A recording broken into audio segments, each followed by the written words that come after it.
자, 우리가 한 번, 두 번 이상씩 공부를 했기 때문에 일단 기본적인 내용들을 다시 한번 실판에 그냥 미리 좀 써놨어요. 속도가 미리 나가기 위해서. 그래서 천천히 한번 얘기를 좀 해볼 건데, 물론 이제는 실전이기 때문에 조금 더 실전적인 얘기까지 가미해서 한번 진행을 해볼게요.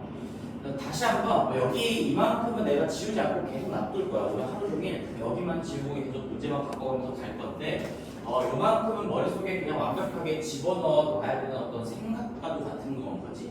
우리가 경우의 수를 배운다라는 거는 사실 이런 얘기도 앞에서 공부했을 때 이런 얘기 했었죠. 경우의 수라는 거는 이 단원에서만 공부하는 게 아니라 사실상 수학 전반에 이미 깔려있던 어떤 생각의 흐름인 거죠. 너희들이 여러 가지 경우가 가능하다라고 판단이 되면 이런 경우도 있고 저런 경우도 있겠구나라는 걸 스스로 나눠서 분석할 수 있어야 된다. 대표적인 예로 2차 함수에서 우리 최고치 한계수가 양수냐 음수냐를 모를 때는 아볼, 위볼 나눠가지고 분석했던 것처럼 그런 식으로 경우의 수라는 건 너희들이 수학 공부를 그만하는 날까지 그냥 계속 깔려있는 생각이라고 보시면 돼요.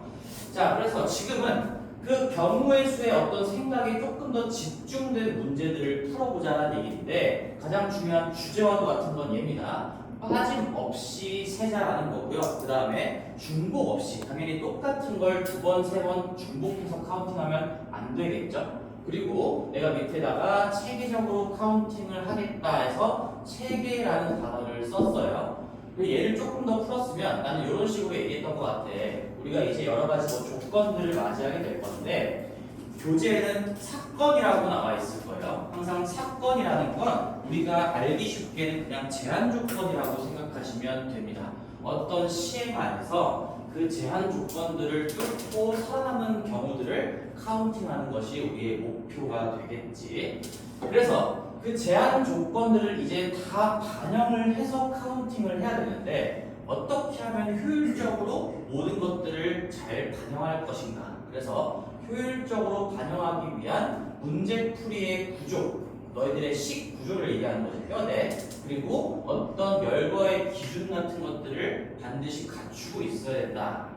자, 그리고요. 우리가 이제는 조금 더 실전적으로 너무 추상적인 얘기만 했으니까 뭐 얘도 마찬가지로 추상적이긴 하지만 우리 구조의 뼈대를 잡아주는 뼈대 조건이라는 내가 이름을 그냥 만들어봤어. 어떤 조건이 여러 개가 있을 때 그 케이스에다가 반영할 만한 가장 큰 조건이 뭘까요? 가장 뼈대가 되는 조건이 뭘까요? 라는 판단의 어떤 기준들을 한번 써봤습니다.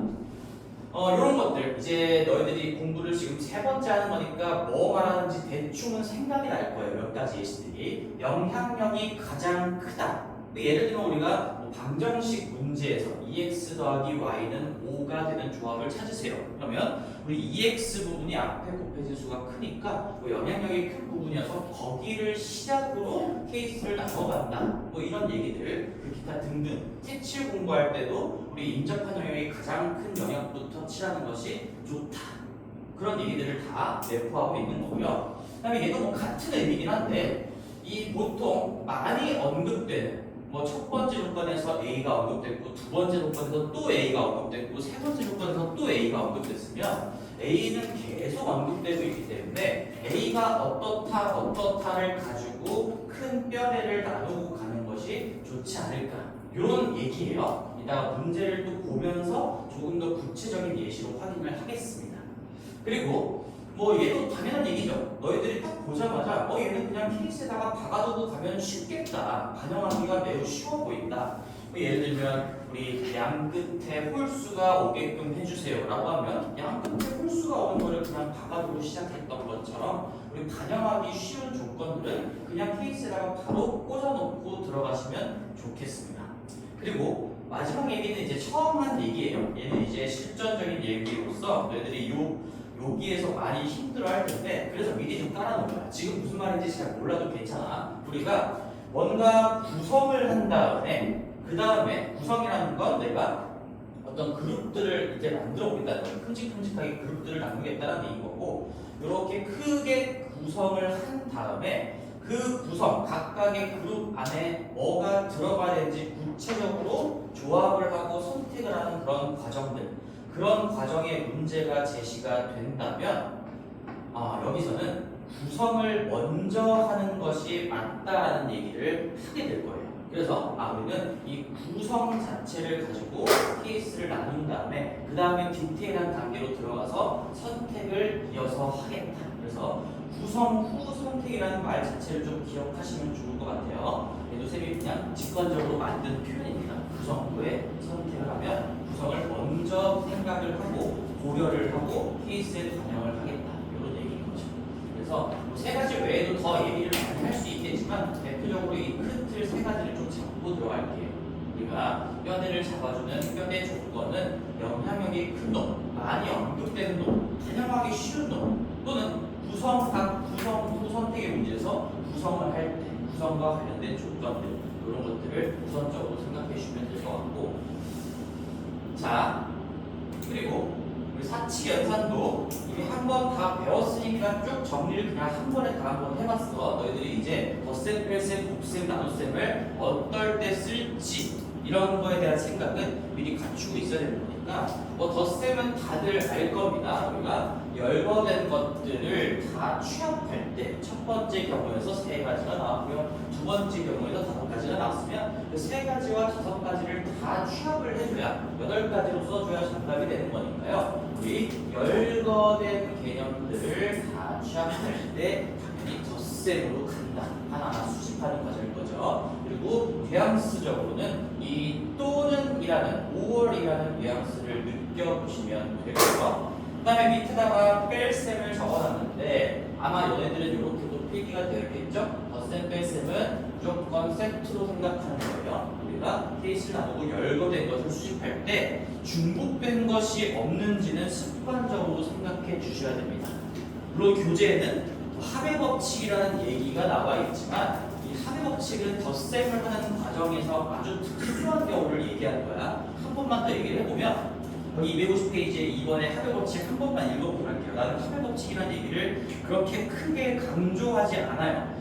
여기 두 사건 A, B가 동시에 일어나지 않는다라는 가정을 깔고 들어가서 이때는 중복이 발생하지 않는 상황만 고려했을 때 그때는 A와 B를 그대로 더하기만 하면 됩니다. 중복이 되는 거를 배제한 상황이니까 우리가 빼기를 할 상황이 없다라는 가정하에는 그냥 덧셈만 하면 끝난다라는 얘기를 합의 법칙으로 설명을 하고 있는 거예요.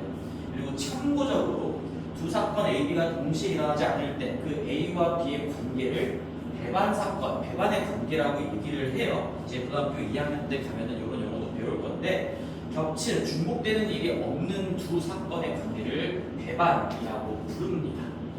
지금 중요한 건 아니고 이거 얘는 나는 합의 법칙 쓰지 않고 어차피 그러면 중복이 없는 상황에서는 덧셈만 하면 끝납니다. 누구나 다 알 수 있는 거니까 우리는 그걸 넘어가서 이제 중복이 있을 수도 있고 없을 수도 있으니까 항상 내가 열거된 것들을 취합하는 과정에서 뭔가 중복된 것들이 없는지를 습관적으로 세트로 생각해 주셔야 된다. 이런 얘기를 했었고 그 다음에 곱셈이죠. 곱셈은 항상 책에는 and라고 나와 있지만 사실상 이건 번역의 오류라고 보셔야 돼요. and가 아니라 시간적으로 동시를 의미하는 게 아니라요. A, L, L이어서 전부 다 일어나야 되는 일련의 행동들을 다룰 때 곱셈이 일어나는 거죠. 그래서 A, L, L만 있으면 되는 것도 아니고 그 다음에 계속 동일한 구조가 반복되어야 우리가 곱셈을 적용해 나갈 수가 있다. 그리고 가장 중요한 생각은 결국에는 곱셈이라는 건 덧셈의 축약형이에요. 우리가 2 더하기 2 더하기 2 계속 똑같은 숫자를 더할 때는 2 더하기 2 더하기 2라고 주저리 들어쓰지 않고 그냥 2 곱하기 3이라고 쓰는 것처럼 사실상 곱셈의 원래 의미는 덧셈의 축약형이고 그래서 우리가 계속 똑같은 구조가 반복돼서 똑같은 수를 더해 나갈 때는 그냥 몇 곱하기 몇으로 곱셈으로 간결하게 쓸 수 있다는 얘기인 거지.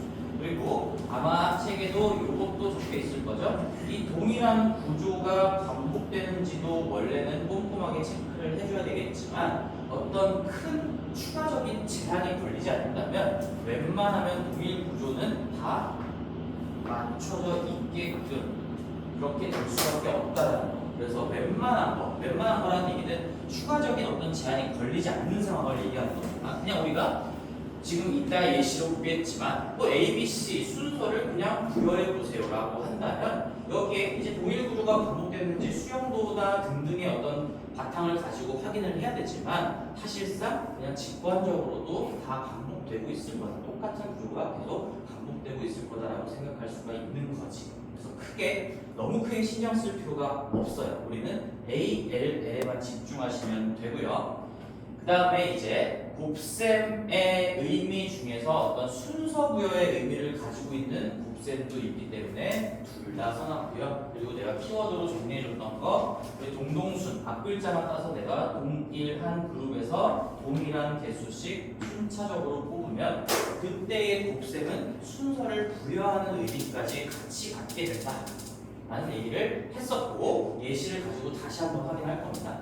그 다음에 나눗셈은 이제 뭐 부여된 순서가 있는 상태에서 그 순서를 제거할 때 이제 나눗셈은 곱셈의 역연산인 거니까 부여된 순서를 우리가 곱하기로 표현했다면 순서를 무시하는 과정은 당연히 나눗셈으로 표현이 될 것이다.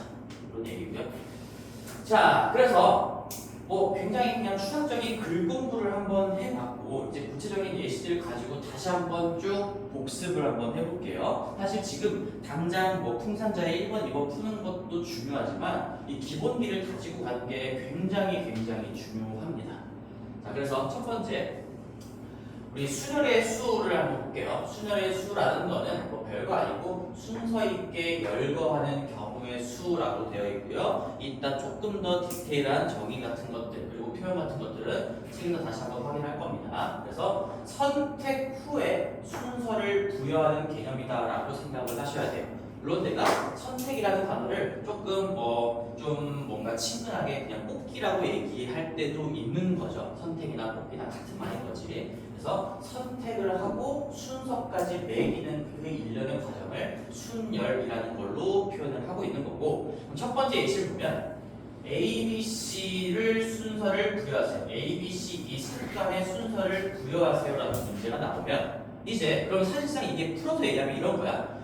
3명 중에 3명을 뽑은 다음에 순서를 매겨라. 근데 어차피 3명 중에 3명을 뽑는 건 그냥 다 뽑는 거고 그 상태, 그 색간의 순서를 매기라는 거랑 똑같은 얘기인 거니까 그 자체적으로 전부 다에다가 순서를 매길 때는 굳이 3명을 뽑아라 이런 얘기를 할 필요는 없는 거지. 그래서 색간의 순서를 매기면 우리가 3 곱하기 2 곱하기 1 그 경우의 수는 6가지가 됩니다 라는 거 6가지가 중요한 게 아니고요 3 곱하기 2 곱하기 1이 된다는 이 계산 구조가 중요한 거예요. 왜 그런지도 이해해 볼 수 있어야 돼. 우리 순서가 나오면 항상 어떤 개념이 따라온다라고 했냐 자리의 개념이 따라온다라고 생각하면 마음이 편한 거죠. 어떤 자리값이 다른 자리인 거죠. 이 앞에 자리, 가운데 자리, 뒤에 자리 이 세 개의 자리는 다 다른 값을 갖는 자리인 거고 다른 위치를 갖는 자리인 거고 그럼 첫 번째 올 수 있는 후보가 3명 A, B, C가 있을 텐데 만약에 A가 왔다면 잇따라 올 수 있는 게 B 또는 C가 될 거고요. 그러면 마지막에 한 명은 자동으로 결정이 되는 거기 때문에 이게 결국에는 동일한 구조인 거죠. 한 단계 한 단계. 자, 일련의 과정입니다. 지금 봐봐. 다시 한번 챙겨볼게. 한 명 세우고, 한 명 세우고, 한 명 세우고 색간의 순서를 부여하는 과정을 잘 생각해보면 한 명 세우고, 한 명 세우고, 한 명 세우고 이 세 단계가 일련의 과정으로 펼쳐지고 있는 거지. 그러면 첫 번째 단계에서 올 수 있는 경우의 수가 3가지고요. 첫 번째에서 두 번째로 넘어가는 그 과정에서 이 두 갈래 길이라는 구조가 계속 똑같이 반복될 겁니다. 내가 여기 B나 C 자리를 그리진 않았지만 B일 때도 두 갈래 길이고 C일 때도 두 갈래 길이고 그 다음에 요 2단계 가운데를 안 치고 세 번째를 안 치는 3단계로 넘어가는 과정에서도 이 한 갈래 길이라는 이 구조가 계속 똑같이 반복될 수밖에 없으니까 1이 2번 나오고요. 그 2번 나온 게 또다시 3번 나온다. 그래서 그걸 곱셈으로 우리는 표현할 수가 있다는 얘기지. 조금 더 자세하게 기본 수업 때 다 했었던 거니까 지금 이 정도만 설명해도 충분히 이해할 수 있을 거라고 믿어요. 그래서 우리는 3 곱하기 2 곱하기 1이라고 하고 이제 P라는 개념을 배웠기 때문에 서로 다른 세 개 또는 세 명 중에서 세 개를 뽑아서 순서까지 부여하는 경우의 수를 우리는 3p3이라고 나타내고요. 얘는 사실상 3팩토리얼이라고도 부르죠. 3부터 하나씩 낮춰가면서 1까지 쭈르륵 다 곱한 거를 3팩토리얼이라고도 부르고, 그러면 내가 여기다가 기호를 다시 써준 이유는 너희들이 이 3p3이나 아니면 보통 3팩토리얼로 많이 쓰니까 3팩토리얼이 갖는 의미를 생각을 해야 돼. 우리가 이 상황을 가지고 이렇게 쓸 수 있어야 된다도 맞는 거지만, 그렇게도 공부해야 되겠지만 3팩토리얼을 보면 내가 뭔가 경우의 수에서 3팩토리 등장했다는 얘기는 내가 뭔가 서로 다른 세 개에다가 순서를 부여하고 있는 상황을 이렇게 얘기하고 있구나, 이렇게 얘기하고 있는 거구나, 그런 생각도 가질 수 있어야 됩니다. 그 다음에 두 번째 예시도 똑같은 거예요. 사실 A, B, C, D 후보가 4명으로 늘었고 그 중에서 우리는 이번에는 3명을 뽑은 다음에 순서를 매기래. 항상 뽑고 순서까지 매기는 이 일련의 과정이 그게 수련인 거야. 그럼 3명을 뽑아서 그 색간의 순서를 매기라고 했으니까 여전히 자리는 4개가 아니라 3자리가 필요한 거예요. 3자리. 하나, 둘, 3자리가 필요하고, 그러면 내가 앞에서부터 순서를 매긴다고 했을 때 앞에 누가 앉을 수 있는가? 4명 중에 1명이 앉을 수가 있습니다. 4자리가 올 거고, 그 A가 앉았다는 가정하에 이 1단계에서 두 번째 단계로 넘어가는 과정에서 이 세갈래길로 펼쳐질 건데, 얘는 이 B가 앞에 앉아도 세갈래길, C가 앞에 앉았어도 세갈래길, D가 앞에 앉았어도 세갈래길. 즉 1단계에서 2단계로 넘어갈 때 동일한 가지수, 동일 구조가 계속 반복되는 거. 그리고 이 가운데 자리에 이제 누가 앉았냐에 상관없이 어차피 여기서 일로 넘어가는 그 과정에서의 가지수도 계속 두 갈래 길로 똑같다.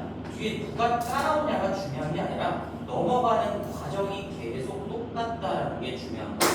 그럼 어차피 우리는 계속 2 더하기 2 더하기 2 더하기 2 더하기 2 더하기 2를 3번 할 거고, 그 3번을 또다시 4번 할 거기 때문에 2 곱하기 3 곱하기 3 또는 거꾸로 4 곱하기 3 곱하기 2로 곱셈으로 표현할 수가 있다. 다 덧셈에 축약하는 거죠. 자, 그리고 이 상황을 우리는 또다시 기호를 통해서 4개 중에서, 서로 다른 4개 중에서 3개를 이제 빨리 얘기하는 거야. 뽑은 다음에 순서까지 부여하는 경우의 수. 4개 중에 3개를 뽑은 다음에 순서까지 부여하는 경우의 수를 P라는 기호를 통해서 표현을 하고, 그 다음에 여기다가 이제 중요한 것들을 하나 또 써놨는데, 엑서사이즈 1이나 2에서는 지금 다 이 곱셈의 의미에 순서 부여의 의미까지 녹아 들어가 있는 겁니다. 곱셈을 했다고 해서 무조건 순서가 자동으로 부여된다는 얘기가 아니라 어떤 상황에서 곱셈을 하면 그게 순서 부여의 의미도 갖게 된다는 걸 관찰할 수가 있는 것이고요. 그건 조금 기억할 수 있어요. 우리 가서 이제 분할과 분배라는 개념을 배울 거기 때문에 그 개념을 자연스럽게 체화하기 위해서는 이 앞글자를 딴 걸 좀 기억을 해주시면 좋아요. 얘는 관찰의 결과인 겁니다. 우리 영어로는 어떤 시퀀셜 셀렉션 뭐 이런 얘기를 또 해요. 그래서 동일한 후보 군이 있어. 동일한 후보 그룹이 있고, 거기서 동일한 명수 또는 개수씩, 지금 한 개씩 한 명씩 뽑는 거지. 그리고 순차적으로 뽑는 거야. 그러면 동일한 후보에서 동일한 개수씩 순차적으로 뽑아 나가면 나는 뽑기만 하겠다고 마음을 먹었음에도 불구하고 자동으로 순서까지 매겨지는 그런 효과가 일어나는 거죠. 그래서 동일한 후보, 다시 한번 써볼게요. 얘는 동일한 후보군이에요. 하나의 후보군에서 동일한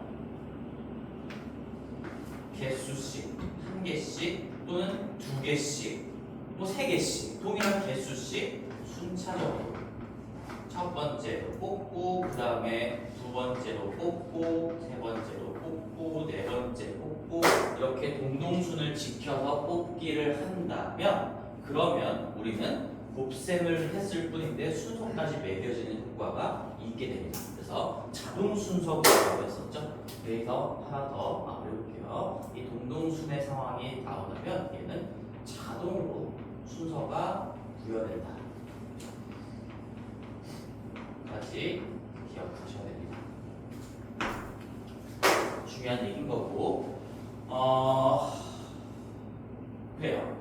그 다음에 조합을 또 볼게요. 여기까지도 다 기본적인 내용들인 거니까 조합이라는 건 이제 선택만 하겠다는 얘기인 거지. 뽑기만 하겠다는 얘기여서 내가 다시 한번 선택을 두 글자를 적어놨는데, 그럼 둘의 차이를 비교해보면 여기는 선택하고 순서까지 매기는 거고 얘는 선택만 하겠다는 얘기인데, 그럼 얘를 원래 먼저 배워야 맞는 게 아닌가 하지만 사실상 개념의 흐름이 얘가 출발이다. 얘가 먼저 발견되고 그 다음에 여기서 순서를 없애면 그러면 뽑기만 한 결과가 남겠구나, 이렇게 발전이 되었기 때문에 얘를 배우고요. 그 다음에 얘를 배우는 겁니다. 그래서 선택만 하겠다라고 하면 우리는 이 부여된 순서를 잘 제거만 해주면 된다는 얘기고요. 첫 번째 예시 A, B, C, D 중에서 3명을 그냥 선택만 하겠다. 그러면 내가 앞에서 지금 이 4 곱하기 3 곱하기 2 여기까지만 고려하면 우리 순서가 지금 부여가 되어 있는 상황이야. 그죠? 동일한 후보군에서 한 명씩 한 명씩 한 명씩 순차적으로 뽑아서 우리는 세 자리에 지금 어떤 3명을 앉혀나간 상황인 거지. 그럼 여기는 지금 A, B, C나 A, B, C, 예를 들어서 A, B, C, A, C, B 또 이런 것들이 다 다른 경우로 인정받아서 카운팅이 됐을 건데, 우리는 이런 구성이 똑같은 놈들끼리는 다 한 개로 취급을 해줘야 되기 때문에 사실상 A, B, C 가지고 만들 수 있는 이 3팩토리얼만큼의 개수를 한 개로 바꿔주는 과정이 들어가야 되는 거죠. 그래서 우리는 요 세 자리에 부여된, 사람에게 부여된 게 아니라 내가 누군가 3명을 앉혔는데 그 세 자리에 부여된 순서를 제거하는 과정은 사실상 애초에 세 자리의 순서를 매기는 과정인 3팩토리얼을 곱하는 그런 거의 역과정이라고 생각하면 되는 거고, 여기는 3팩토리얼로 나눈다라는 게 들어가는 거죠. 여기다가 이렇게 쓸 수가 있어요. 세 자리의 순서를 무시하는 과정이라고 너희들이 생각을 하셔야 됩니다. 세 자리의 순서를 무시한다. 그래서 이것들을 정확하게 공부를 해놓으면 사실상 그 다음에 이제 P나 C에 대한 어떤 기호를 배우는 건 자동으로 그냥 딸려오는 거지. 우리가 이제 이렇게 4명 중에 3명을 선택하는 것을 우리 선택하는 경우의 수를 4C3이라고 쓰는데, 얘는 당연히 4P3을 3팩토리얼로 나눈 결과랑 똑같다. 이건 우리가 그냥 정의에 그대로 반영되어 있는 겁니다. 이미. 그래서 순서를 고려한 상태에서 그 세 자리 간의 순서를 무시해주면 이제는 우리가 진짜 뽑기만 한 그 경우의 수를 구하는 과정이 되는 거고, 그리고 여기에 우리는 얘가 4C1과도 같다라는 것까지 미리 얘기하고 들어갈게요. 이것도 어떻게 생각하기로 했어요? 4C3하고 4C1이 같다라는 이유는 내가 4명 중에 3명을 뽑으면 자동으로 안 뽑히는 한 명이 동시에 1대1로 결정이 되는 거지. 그래서 내 손바닥에 3명을 올려놨으면 내 손바닥에 있지 않은 한 명도 자동으로 1대1로 결정이 되는 거기 때문에 4개 중에 3개를 뽑는 경우의 수는 사실상 4개 중에 안 뽑힐 1개를 뽑는 경우의 수와 경우의 수 자체적으로는 숫자적으로는 똑같이 나올 수밖에 없다는 거죠. 그래서 얘도 이제 우리가 만약에 7개 중에서 서로 다른 7개 중에서 5개를 뽑는 경우의 수를 구할 때는 7C5로 할 수도 있지만 7C2로 계산을 끌고 갈 수도 있다. 그런 얘기까지 했었죠. 자, 또 책으로 한번 보겠습니다. 그리고 이제 진짜 중요한 것들 여기서부터 본격적으로 시작해 볼게요.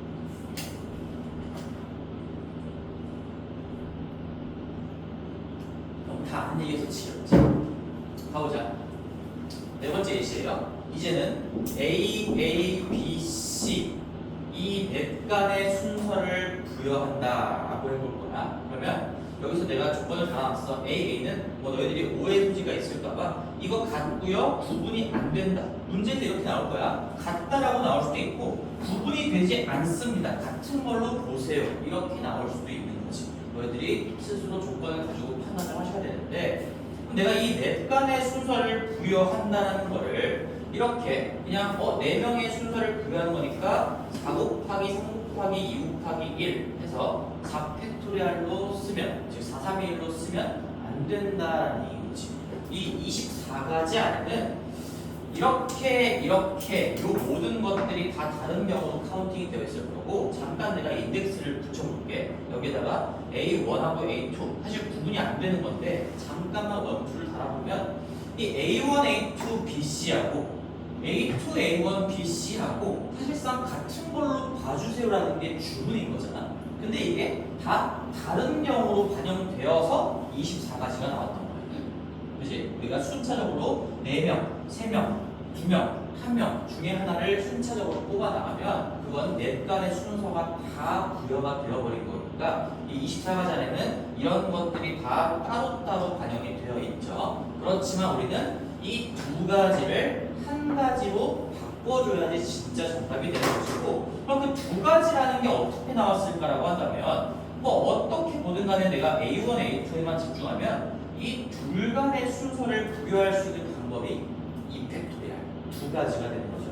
이렇게 하나, 자리 바꿔서 하나. 그게 결국에 2팩토리얼을 의미하는 거고요. 따라서 내가 이 조합 말고 다른 것도 마찬가지야. 만약에 B, C, A1, A2 이런 것도 24가지 안에 들어가 있을 텐데 그럼 얘도 들어가 있겠죠. B, C, A2, A1 그래서 나머지 BC가 어떤 배치로 어디에 있냐에 상관없이 항상 A1, A2가 있으면 그와 나머지가 똑같은 조합에 A2, A1짜리도 들어있기 때문에 이 둘 모든 조합을 다 하나로 바꿔줘야 되는 것이고 따라서 우리는 여기에다가 2팩토리얼로 나눠주는 과정을 입혀야 되는 거죠.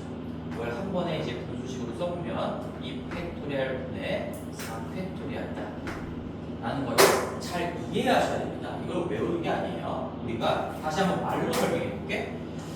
넷 간의 순서를 부여를 할 건데 그 중에서 이 둘 간에는 순서를 부여하면 안 돼요. 왜? 순서가 의미가 없고 얘네들은 구분이 되지 않는 거기 때문에 이렇게 하나 자리를 바꾸나 구분이 되지 않습니다. 즉, 이 둘 간의 순서는 매길 수가 없다. 그러니까 내가 다 매겼다는 가정에서 이 둘 간의 순서만 무시해 줘야 되는구나. 그렇게 2팩분의 4팩을 읽어낼 수 있어야 되는 거겠죠. 4팩, 2팩, 2팩분의 4팩입니다. 뭐 4개가 있고 둘이 같으면 2팩분의 4팩입니다. 이런 식으로 외우는 게 아닌 거야. 그럼 이제 한 번 더 해볼게 우리가.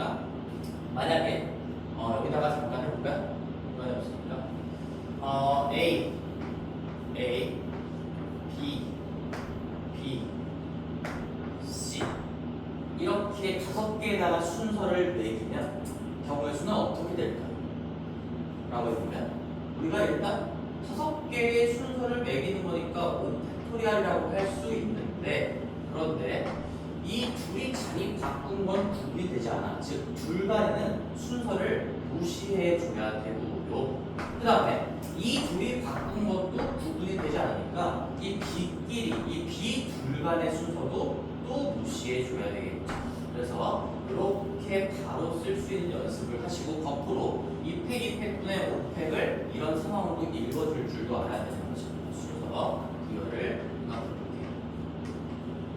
어려운 개념이 아니에요. 그래서 얘는 이제 원래는 이 엑서사이즈 네 번째 내용은 사실 우리가 이렇게 표현을 해요. 제목이 있어. 이거는 같은 것이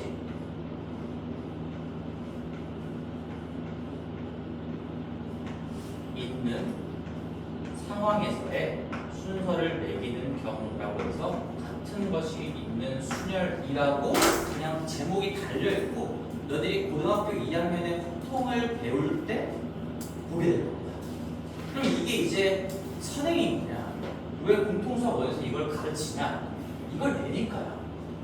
원래는 교육과정대로 하면 내면 안 되긴 하지. 근데 이제 출제자들의 의도를 생각해보면 사실상 내가 이 같은 것이 있는 순열이다라는 이 제목을 보지 않았던 것 뿐인 거지 이 들어가 있는 논리 자체는 그냥 순서를 매기고 부여하고 없애고 이런 것들밖에 안 들어가 있기 때문에 너희들이 충분히 해결할 수가 있겠다. 굳이 따로 안 배워도 해결할 수 있겠다는 생각에서 중간고사가 아니라 기말고사죠. 1학년 시험에도 출제를 합니다.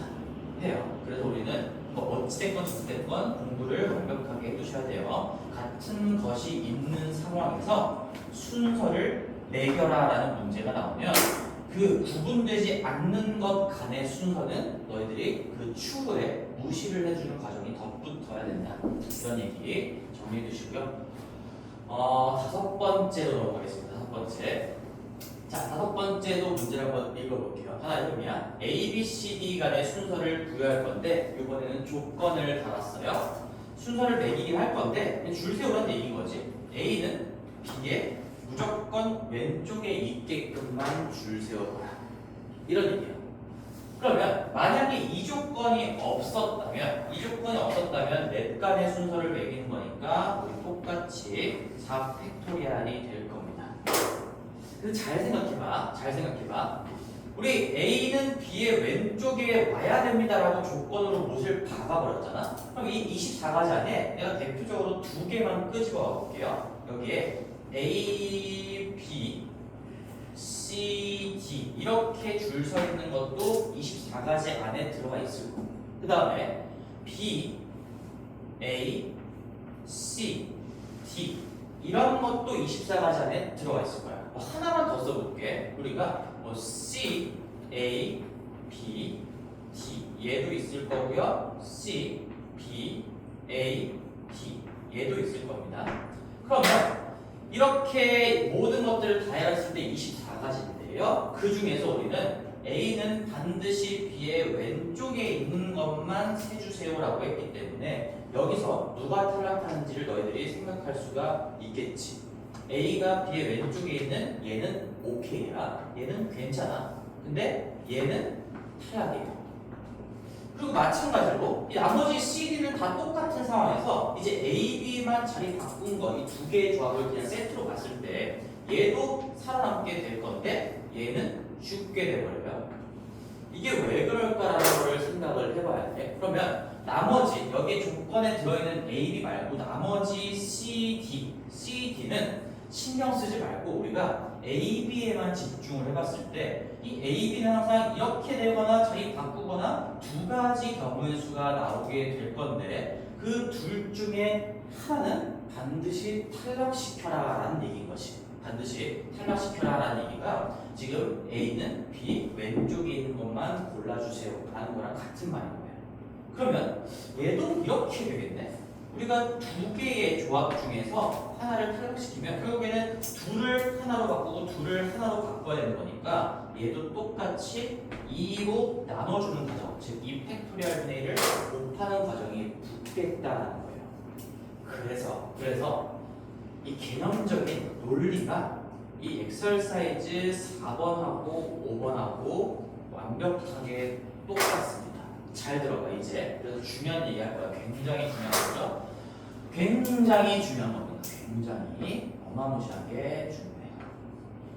이것도 물론 기본 개념 수업할 때도 계속 얘기했던 건데 이제 이런 거지. 왜 이게 지금 논리의 흐름이 똑같고 결과적인 식도 똑같고 답도 똑같냐? 우리가 A랑 B의 위치 관계라고 해볼게. A가 B의 왼쪽에 있게끔만 해달라고 했으니까 지금 이 둘 간의 순서, 둘 간의 순서만 생각했을 때 확정이 되어 있는 겁니다. 이미 이렇게 선택지가 없어. 이 A랑 B는 이 둘이 자리를 바꾸고 안 바꾸고 할 수 있는 선택지가 없고요. 무조건 A가 왼쪽, 무조건 B가 오른쪽이야. 다른 걸 써봐도 A가 왼쪽이고 B가 오른쪽인 것만 살아남는 거고 뭐 이웃하지 않더라도 A하고 C, D, B 뭐 이런 걸 생각해봐도 여기 C, D 똑같이 있을 때 이렇게 A랑 B 간의 자리를 바꿀 수 있는 선택지가 없다라는 거지. 여기서도 마찬가지로 A가 왼쪽에 있는 건 살아남게 되겠지만 A가 오른쪽에 있는 건 죽게 되겠죠. 그런데 이렇게 둘둘둘 세트로 생각해 봤을 때 어느 한쪽은 죽게 된다는 건 A랑 B 간에는 순서를 부여하면 안 된다. 왜? 이미 순서가 문제 조건에 의해서 정해져 버려 있기 때문에 걔네들은 자리를 바꾸고 안 바꾸고 할 수 있는 여지가 없어요. 그래서 여기에 내가 세 줄 적어놓은 이 흐름을 잘 따라가야 돼. 우리가 조합이라는 건 뭐 순서를 고려하지 않겠다, 뽑기만 하겠다라는 얘기인데 항상 뽑기만 하는 문제라고 조합이 아닌 거야. 그래서 이렇게 생각할 수 있어야 돼. 조합은 오직 일괄 선택만 하겠다. 내가 여기다가 일괄이랑 동시한 말도 끼워놨는데 이것도 중요한 키워드지만 나중에 한 번 더 설명해 줄게요. 간단하게 얘기하면 이거야. 우리가 선택을 한 번에 하는 거지 얘하고 그 다음에 뭐하고 그 다음에 하고 이런 게 아니면 내가 4C3이라는 걸 생각해보면 4개 중에 3개를 한 방에 딱 뽑아내는 거지 시간 차이를 두고 뽑는다라는 게 아닌 거야. 그래서 내가 일괄 선택, 동시 선택이라는 표현을 썼고 그러면 조합은 어떻든 선택만 고려한 상황입니다. 근데 그걸 조금 다른 표현으로 해보면 순서를 고려하지 않겠다라고 얘기할 수 있어요.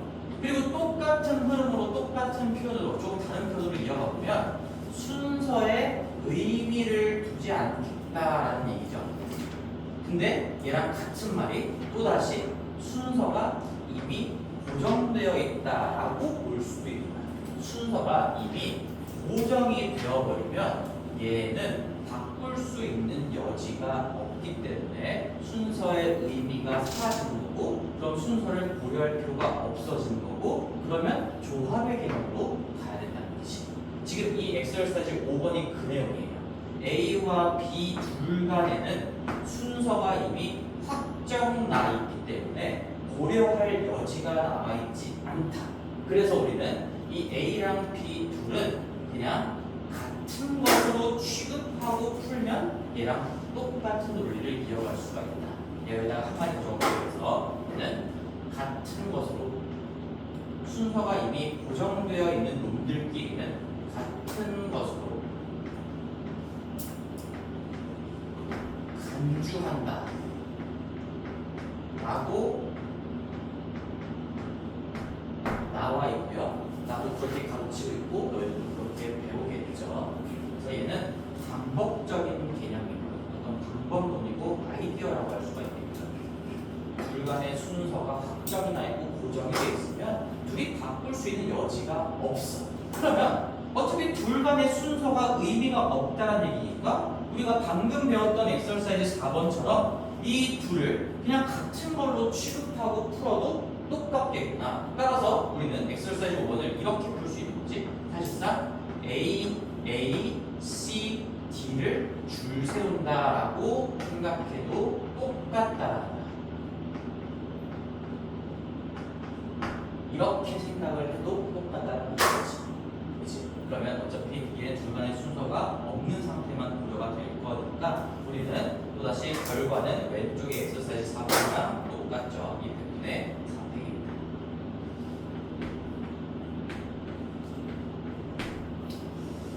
자, 그러면 이거 해볼게요. 내가 만약에 1부터 9 중에서 서로 다른 3개 숫자 뽑아가지고 세 자릿수를 만들 거야. 근데 100의 자릿수가 10의 자릿수보다 크고 10의 자릿수가 1의 자릿수보다 크게끔 하는 세 자리 자연수의 개수는 몇 개일까요? 이런 문제가 나올 수도 있겠죠. 그럼 어떻게 할까? 원래 지금 이 조건이 없었다면 내가 생략한 거지. 100의 자릿수, 10의 자릿수, 1의 자릿수를 얘기하는 거고 그럼 이 조건이 없었다면 너희들은 이 9개의 숫자를 가지고 서로 다른 3개를 뽑아서 자연수를 만든다는 건 자연수는 말 그대로 100의 자리, 10의 자리, 1의 자리 다른 값을 갖는 3개의 자리가 있는 것이고 여기에 9개 중에 하나 그러면 나머지 8개 중에 하나 나머지 7개 중에 하나 공동순회의 결과로서 우리는 순서가 부여되고요. 결국에 경우의 수는 9 곱하기 8 곱하기 7만큼이 나올 거다. 이렇게 얘기할 수 있어. 근데 이제는 이 조건이 붙으면 어떻게 해줘야 될까? 우리 졸린 미니가 얘기해보자. 이 조건이 붙어서 얘를 만족시키는 세 자리 자연수를 구하라고 했으면 어떤 추가적인 작업을 해줘야 될까 말이에요.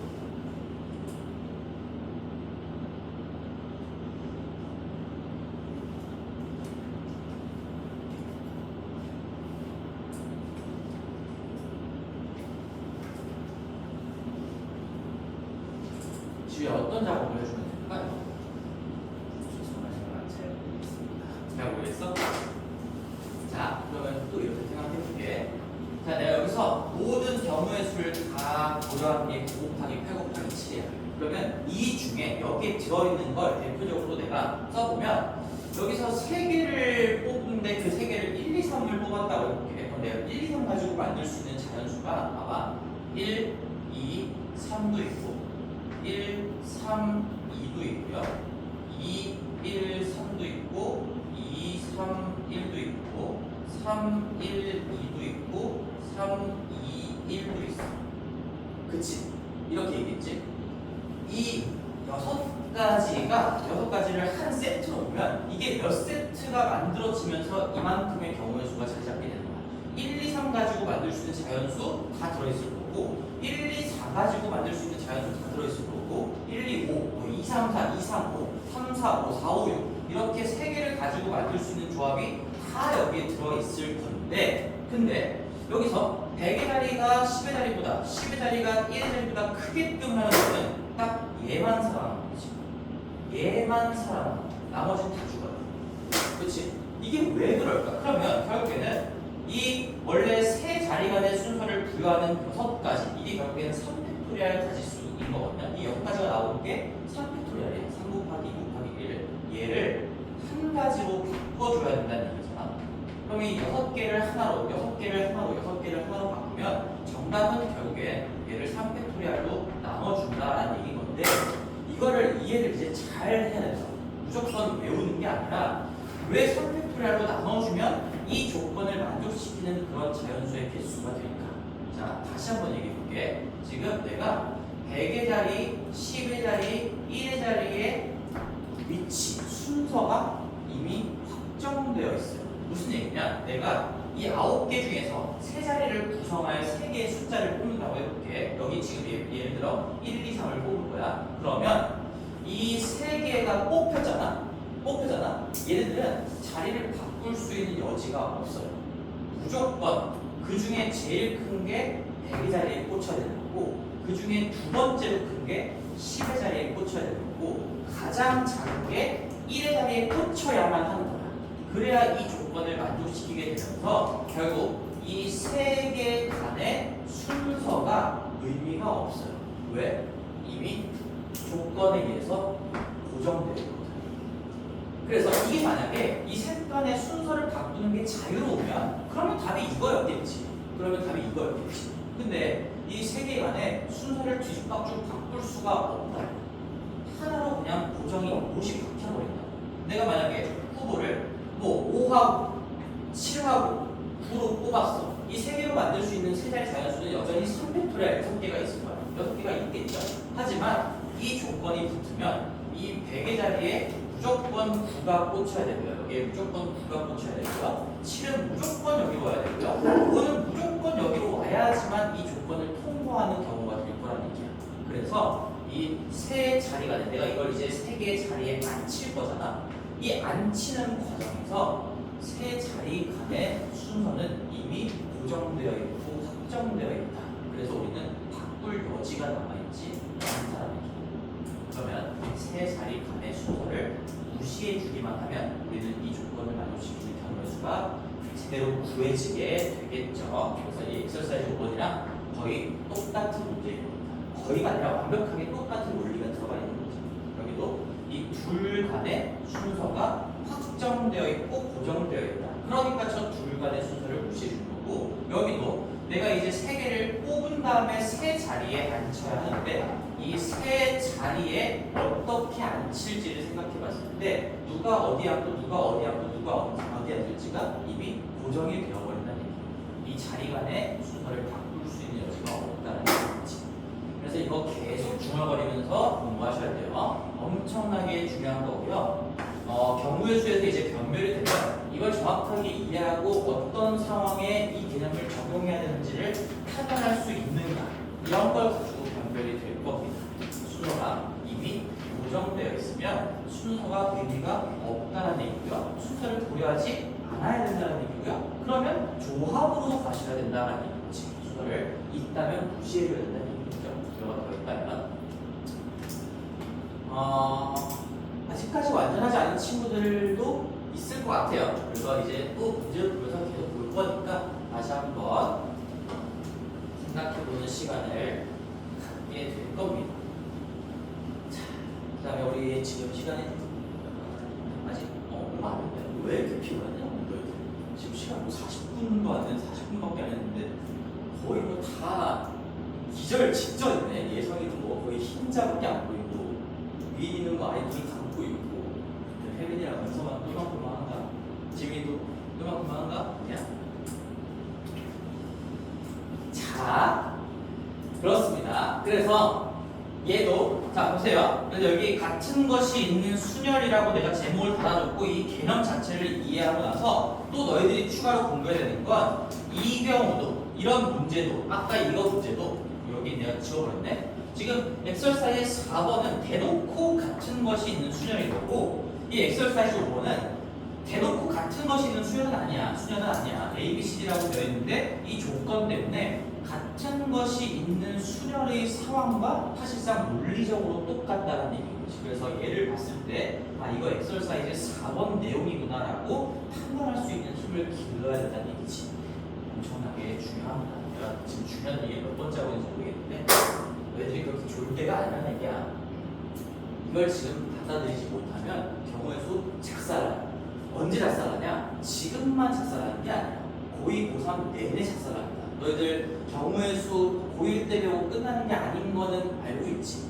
그렇지? 2학년 때 우리 확률과 통계하면서 경우의 수 확률 또 배우고 지금 배웠던 것들 다 그대로 가지고 올라가는 거야. 그러면서 뭔가 추가적인 개념들을 하나, 두 개 정도를 더 배우게 될 건데 이게 거의 다예요.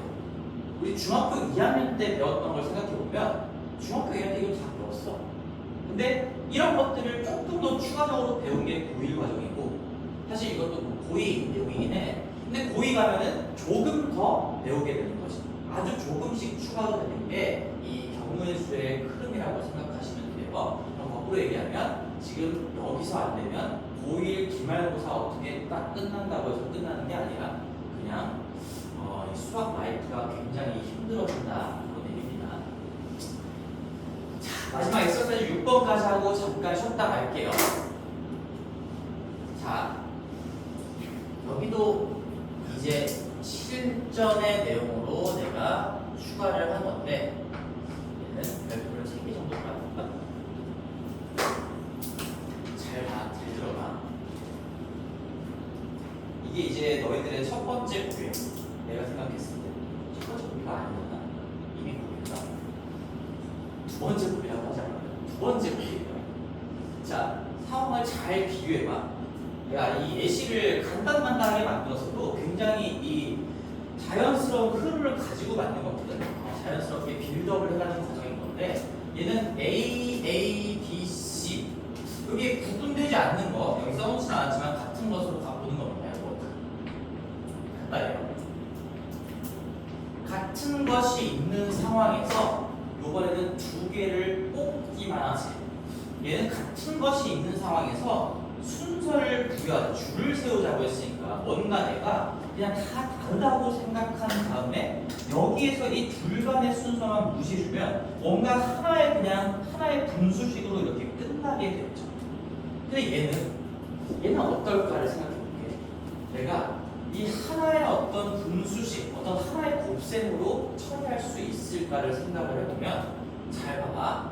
내가 4개가 다 다르다고 생각하고 뭐 4개 중에 2개를 뽑아서 순서를 부여한 상황에서 뭔가 거기에서 어떤 추가적인 과정을 덧붙인다라고 생각을 해볼게요. 그러면 문제가 생겨. 왜 그러냐? 내가 4개 중에 2개의 조합을 잠깐 생각해보면 봐봐. 너희들 이렇게 AA를 뽑은 그 조합이 있고 얘네들은 순서를 매겨봤자 뭐 매길 수가 없어요. 얘네들은 이렇게 순서가 매겨지지 않아서 얘를 같은 걸로 지금 취급을 해야 되는 상황인 거지. 근데 만약에 내가 A를 하나를 뽑은 다음에 나머지 B나 C 중에서 하나를 뽑았다. 이렇게 2개를 고른 경우였다면 얘는 자리 바꾼 게 다 여기에 다른 경우는 제대로 반영이 되어 있을 거니까 얘는 우리가 뽑기의 개념으로 갈 때 곱하기 2팩분의 1을 해주시면 돼요. 근데 얘는 이 두 개가 지금 순서가 부여가 되어 있는 거잖아. 원래 부여가 되면 안 되는데. 그래서 얘는 두 개로 반영이 되어 있으니까 얘도 마찬가지로 뽑기로 넘어갈 때는 우리가 순서를 무시해주는 과정을 맞이하게 될 거라는 얘기이지. 그 다음에 뭐 A가 아예 안 들어가 있는 BC도 생각해보면 BC도 있고 CA도 있고요. 이런 것들이 다 여기에 BC랑 CB라고 있죠. CB가 있는데 얘네들도 다 순서를 없애주는 과정을 붙인다고 하면 뭐 2팩분의 1이 된다라고 얘기할 수가 있겠죠. 그치? 그치? 근데 이제 여기서 문제가 뭐가 생길까? 문제가 뭐가 생길까요?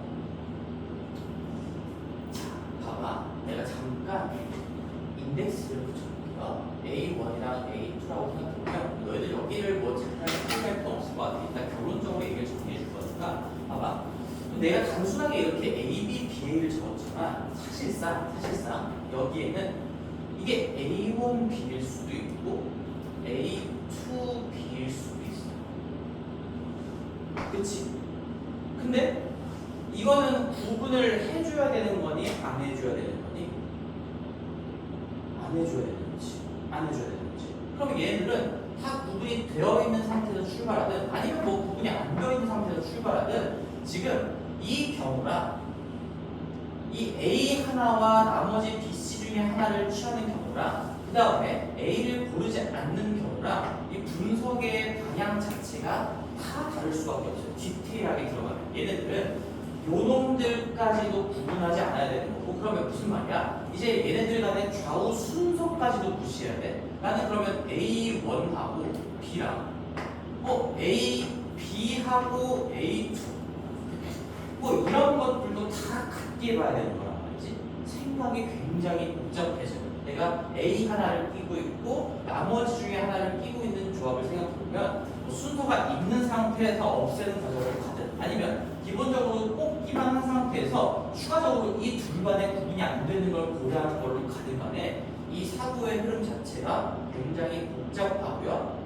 여기에서 분석하는 과정과는 확연히 다르다는 얘기를 할 수가 있을 거예요. 느낌을 살려봐봐. 내가 자세하게 하나하나 적진 않겠지만 지금 여기에서 제대로 분석하는 과정에서 얘는 고려할 것들이 굉장히 많고 복잡해. 근데 얘네들은 어차피 A1, A2냐 뭐 A2냐 A1이냐 이런 것들만 구분해주면 되는 거고 그리고 얘네들은 A를 갖고 있지 않으니까 즉 같은 것 구분이 되지 않는 A를 갖고 있지 않으니까 얘네들은 추가적으로 뭔가 딥하게 고려할 만한 게 없다는 거지. 그냥 이 둘 간의 순서만 제대로 무시해주면 된다는 얘기지. 그래서 하고자 하는 얘기가 뭐냐면 사실상 얘도 이제 고등학교 2학년 때 조금 더 제대로 배웠는데 그때 가서 내가 조금 더 자세하게 설명을 해주겠지만 지금 너희들이 결론적으로 들어야 되는 내용은 이거예요. 어떻게 말 거냐? 얘가 아니야. 이렇게 출발할 수도 없고 뭐 이렇게 출발할 수도 없고 얘는 동일한 구조가 반복되지가 않고 저 A를 몇 개를 가지고 있냐에 따라서 분석의 양상이 다 다릅니다. 내가 방금 힌트를 다 줬어. 이 A를 안 가지면서 두 개를 뽑는지 하나를 가지면서 두 개를 뽑는지 아니면 이 둘 가지고 두 개의 조합을 만들어내는지에 따라서 분석의 양상이 다르기 때문에 이놈은 정확하게 케이스를 나눠서 분석할 수밖에 없어요. 그리고 내가 이것까지도 가르치는 이유가 있겠죠? 당연히 나오고요. 시험에 나오고요. 얘도 이제 내용적으로는 고등학교 2학년 때 딥하게 배우기는 하지만 이 생각 자체는 우리가 지금 배운 걸 가지고도 충분히 할 수가 있고 그리고 가장 큰 사건이 하나가 있었지.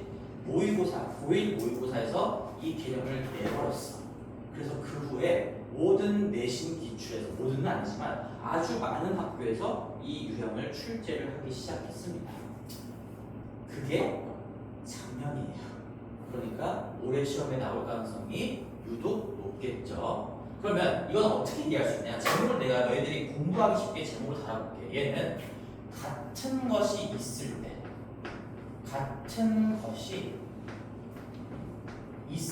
때 의 조합이다. B라고 그냥 이름을 붙일게요. 이런 이름을 뭐 제목으로 공부하진 않을 겁니다. 2학년 때 가서도 같은 것이 있는 상황에서 조합을 생각할 때는 그럼 어떻게 해야 되는가? 우리가 지금 구분되지 않는 놈이 이 A고 A 때문에 분석이 굉장히 성가시게 되는 거잖아. 얘를 그냥 케이스에다가 박아버리는 거야. 그러면 내가 다시 한번 왼쪽으로 돌아가서 잠깐 이거 얘기해보자. 우리가 케이스에다가 박아버려야 돼. 이게 뼈의 조건이라고 얘기할 수가 있는 거거든. 그러면 반영하기 쉽다라고 볼 수도 있고 뭔가 지금 너희들을 제일 성가시게 하는 게 저기 A 두 개가 구분이 안 된다는 거잖아. 영향력이 크다고 볼 수도 있어요. 그리고 또다시 이 마지막 의미를 내가 얘기하려고 합니다. 이거 구성 후 선택하는 문제인 거거든. 구성 후 선택하는 문제로 볼 수도 있기 때문에 그게 무슨 말이냐? 이거예요. 일단은 이 A랑 B, C를 몇 개씩 가지고 구성을 할 것이냐를 먼저 생각할 수 있다는 얘기지. 나는 A를 두 개를 쓸게요. 그 다음에 A를 하나를 쓸게요. 그 다음에 A를 안 쓸게요. 그럼 이게 구성인 거야. 나는 구성을 해서 세 가지의 구성을 잡은 거예요.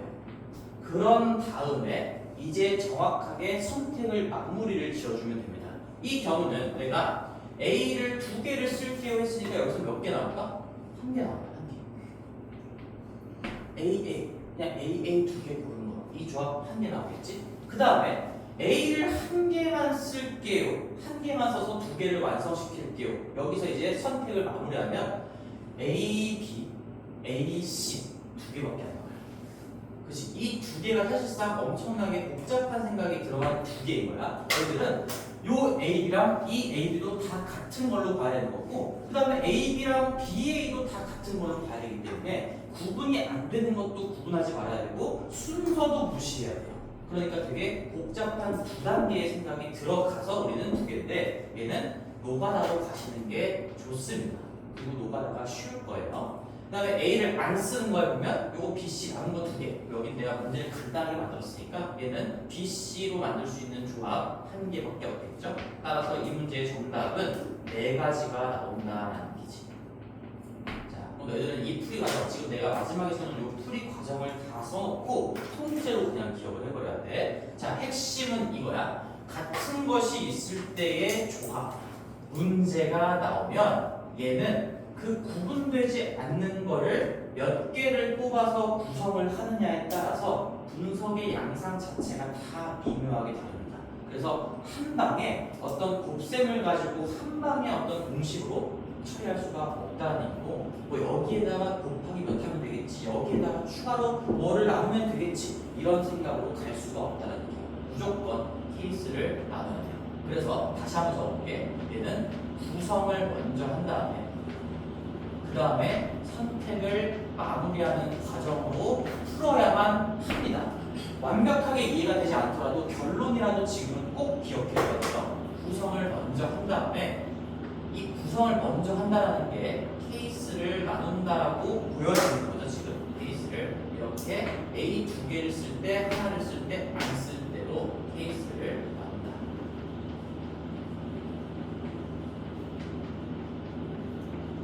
그리고 디테일한 나머지 선택을 각각의 경우에 맞춰서 마무리를 하시고 이제 다 취합하시면 되는 거죠. 그리고 참고로 내가 이제 덧셈을 가지고 하나랑 두 개랑 하나 더 할 건데 이건 애초에 중복이 될 수 없게끔 만들어 놓은 거지. 그치? A 두 개 있는 거랑 하나 있는 거랑 안 쓰는 거랑은 겹칠 수가 없는 거죠. 그래서 우리는 사실상 빼기 0도 지금 가지고 들어있다라고 생각할 수가 있겠죠. 자, 그렇습니다. 그래서 잠깐 쉬었다가 우리 이제 풍산자의 문제들을 보면서 실전 문제들을 좀 이어가 볼게요.